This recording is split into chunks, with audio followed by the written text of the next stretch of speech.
Hello, Phil. Hi there. How are you? Are you listening me okay? Yeah, very well. It's very clear. Okay, Phil. I try to be very short because, to be honest, this is worth a private call. Okay.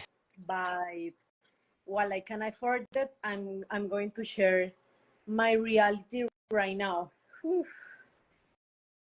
It has been a lot. Sorry, the last 3 months. I started a relationship since I've been single for almost 6 years.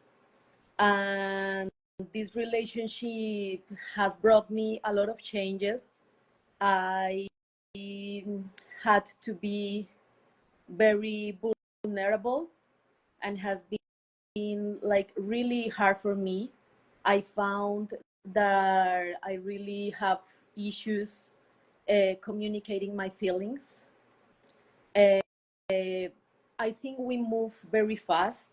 We move together. Right now, we change city. We're in Los Cabos, and I started a new job with her. And this job, it has been like really hard for me also because I have to be like very, you know, open with touristers, inviting them to a store. So I've been very confronted with my shy things, with me not being very, not wanting to be very open with people. And my question in this time will be,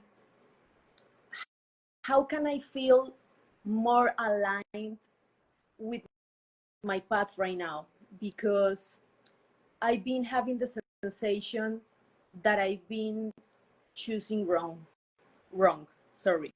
So I don't like to feel hesitating, and I don't want to feel like I'm making wrong choices on my life right now. I felt that I lose the path, and I'm not connecting with my purpose. That I'm feeling that I bouncing from one way to another. And I don't know, my relationship is, I mean, I love her, but we're not having sex, we're not having the communication that she would like to be, and we are not touching deep impacts. So I'm very concerning about everything, about my relationship and my finances and my purpose in general. Okay. When I look at you, I don't see someone who's lost at all. Your light is very bright. Like I would want to hang out with you if I was in Cabo because you're so chill. You're so cool. Even when you speak, you're connected. So stay with me here for a second. I don't see someone who's bouncing off the walls. I really don't. And as you're staying here with me in the center, in the zone, I want you to try to disengage from all the bouncy balls. Try to understand you are not that. You're you're solid. You're truly solid. You're someone who knows who she is. I want you to give yourself permission in your relationship and in your life to take the lead a little more. There's a way to be vulnerable and still take the lead. You know, there's a way to do that. I don't want you to give yourself over so much that you end up losing yourself in the sauce. We don't need you as a sauce. We need you as the meal. Like we need you, like not as an appetizer or a soup. We need you as the meal, right? So stay with me for a second and know that in this moment, you are pure light. There- There's nothing to me when you speak to me, there's nothing neurotic about you. There are agreements that you're making with things that are neurotic that, that are making you swirl.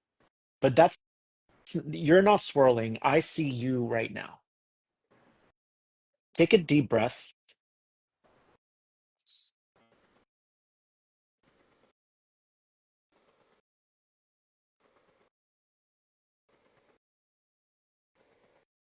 Good. And I want you to, do you feel different a little bit? Yeah, I feel more calm. I'm less nervous. I was shaking. Now I feel still. Even when you were shaking, to me, you were calm. That's how powerful you are. I want you to rest in what I like to call my private universe. You can rest in yourself because whatever you're thinking is happening, it's not noticeable at all. That's how strong you are spiritually. I'm like that too. Sometimes I feel like people can are in my mind, but they're not. Like I'm just seeing a lot, and I think they're in my mind, but they're not. Your mind is a gift from God for you. It's yours. It's yours. Everyone has their own mind. And if they're trying to look into your mind, then they're going to get kicked out anyway. You have a right to be who you are. So, with your relationship, if you're not feeling fulfilled, you need to maybe have a conversation with her. You know, me and Dan, we do so much work. Like we talk about things like everything, like everything. What if you think a guy is sexy and it's not me? And we talk about everything, but it's so safe. Like he's my family now. Like there's nothing I can do that's going to push him away, and there's nothing he can do that will make me push him away. It's not possible because we love each other, and we decided as a team to create a relationship that would allow us to share everything about ourselves. I'm not saying something so that he approves. I'm telling him my truth. He's telling me his truth.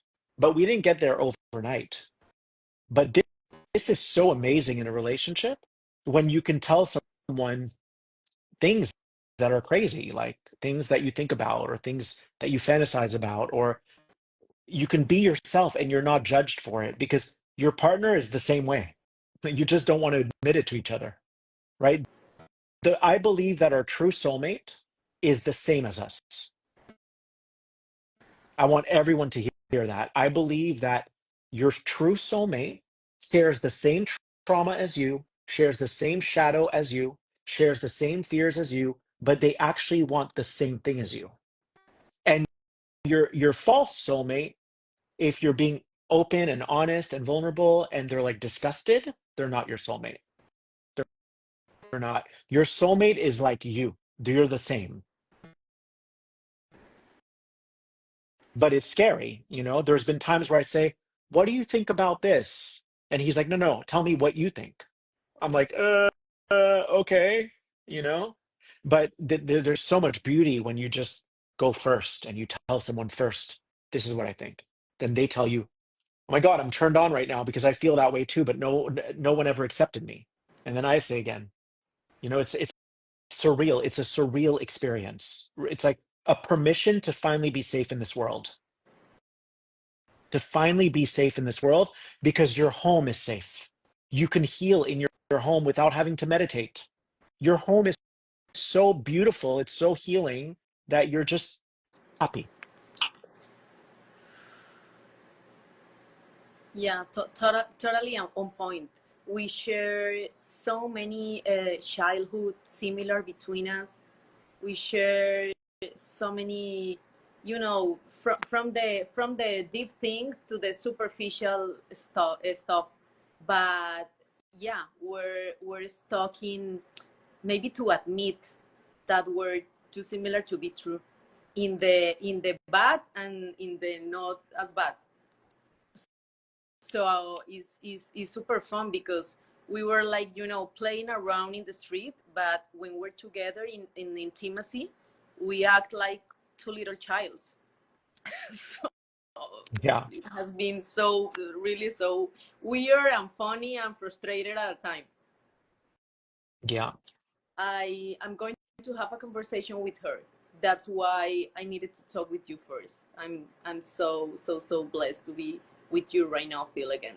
yeah. You're gonna feel so proud of yourself because you can't do it all in one night, you know? but you can definitely accelerate your healing journey by having someone like your partner.